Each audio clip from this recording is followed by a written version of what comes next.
My name is Susan Wiebe, and I'm from Pittsburg, Pennsylvania now, formerly from Kansas. I've been baking since I was a young adult. I didn't really bake much as a teenager, although I had an excellent home economics teacher in Hillsborough, Kansas. I was mostly in it for the sewing at that time, but I picked up some good tips from her.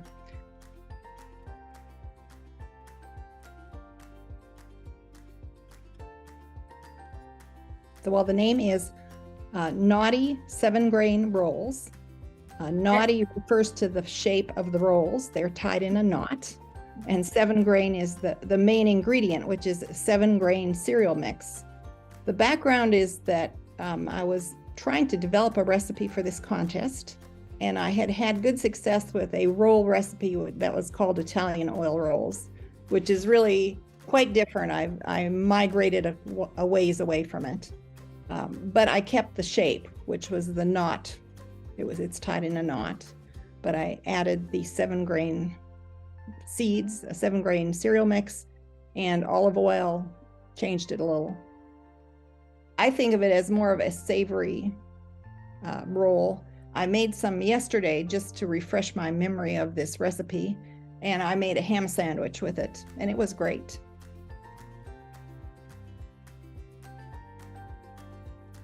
I think the most important one is to allow the mix to soften in the water at the beginning, and I usually would do that while I'm getting the other things ready.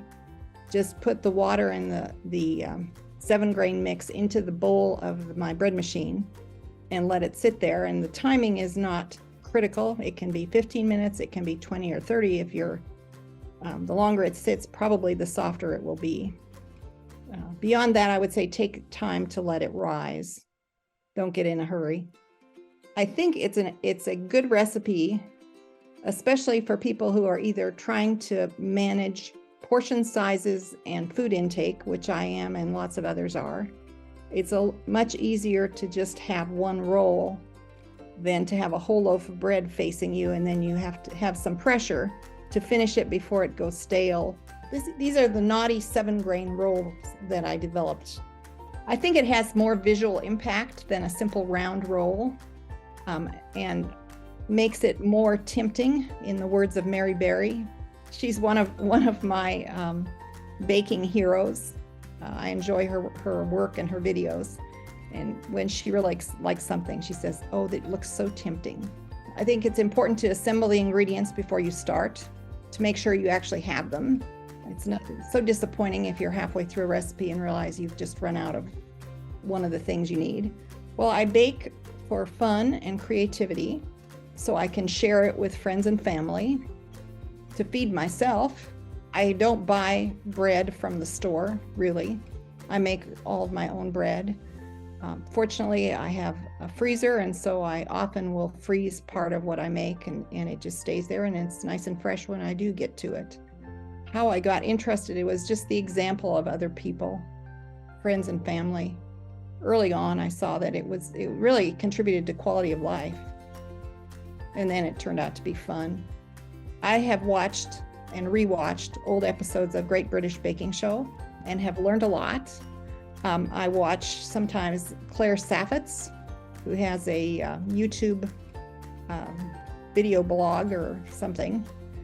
And I've learned some things from her. I have looked at King Arthur Flour site.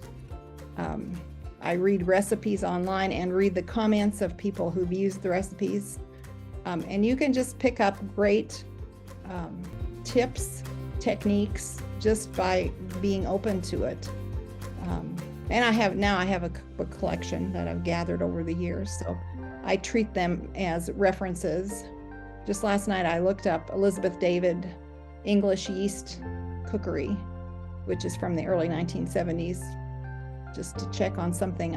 I saw something online about her, and I thought, oh yeah, I have that book, and I looked it up.